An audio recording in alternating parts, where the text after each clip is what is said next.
Good morning, everyone. I had an eventful night. I don't know if you can tell. That's about an inch and a half of ice. I had to get off the road. You see my frozen pond? I'm tempted to go down there and go ice skating, but not that tempted. You can see if you look real close. Let me see if I can get a close-up on it. See, the fence is halfway in the water there, but it's frozen over. There's my nice crack in the windshield. My steer tire, or drive tires, which are the ones behind me, the ones that propel the truck forward, are absolutely slick, and I was sliding all over last night, and finally just got off the road. I imagine this chicken strode all over the place because I've hit ruts and bounced and anything. If you can see in the mirror with the reflection of this camera don't do it justice. That's a sheet of ice. There were some trucks trying it, but not me. You can see in that mirror, they're just backed up behind me all the way up that exit ramp. It just didn't worth minding my wife's life or risking our career, because they'd push us to go, and we haven't got a message on how are y'all doing or anything. It's just you're out here on your own with this company, I guess.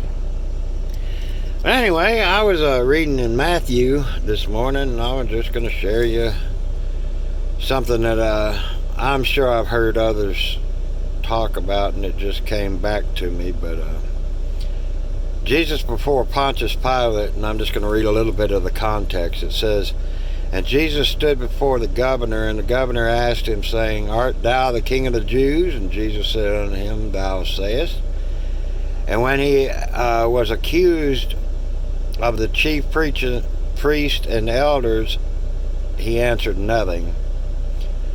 Then said Pilate unto him, Hearest thou not how many things they witness against thee? And he answered him to never a word, insomuch that the governor marveled greatly. Now at the feast the governor was wont to release unto the people a prisoner whom they would, and they had them a notable prisoner called Barabbas.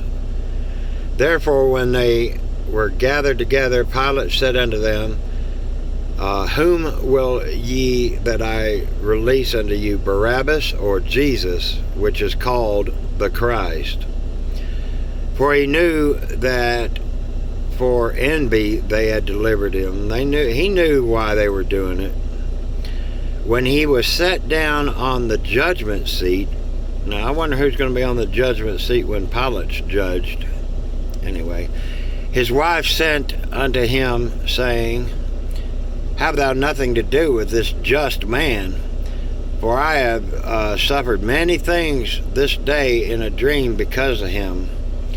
But the chief priests and elders persuaded the multitude that they should ask Barabbas and destroy Jesus.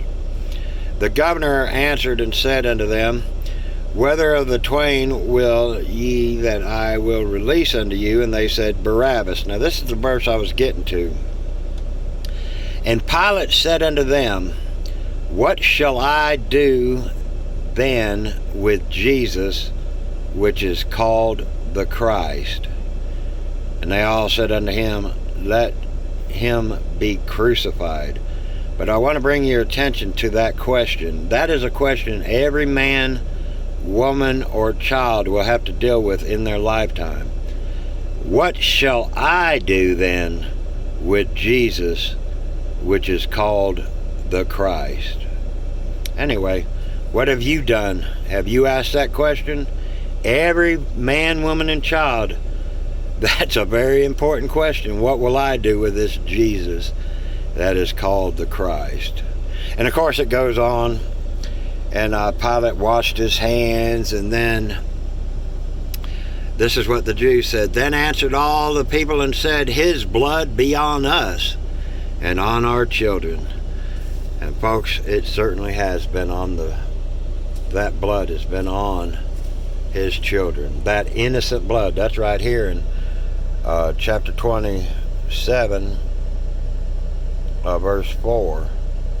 Saying, I have sinned in that I have betrayed thee, the only one, the definite article, innocent blood. Anyway, that was in chapter 27. I don't know if I mentioned that. I'm kind of in a, and I haven't heard a word from my company. I sent them a message and nothing. Absolutely nothing. So we're out here on our own. Boy, that guy's flying. And I hope I don't get sideswept because I cannot get off the road. I don't think I could get back on the road if I had to. But there you go. Looks like Anchorage, Alaska. My wife said that she's done with her 7-day trial of Alaska winter weather.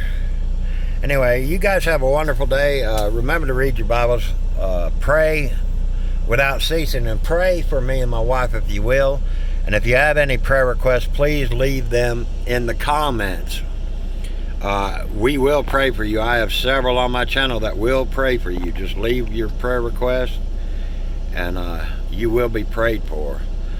And the Lord does answer prayer. So have a wonderful, wonderful day in Jesus. And we're just gonna, I think we're gonna ride this one out, folks, right here where we're at. We're not in a real safe place, but I couldn't get in the truck stop. The truck stop's up there. I couldn't even get up I barely got up the ramp. So anyway, you guys have a wonderful day. Read those Bibles, folks, and pray without ceasing.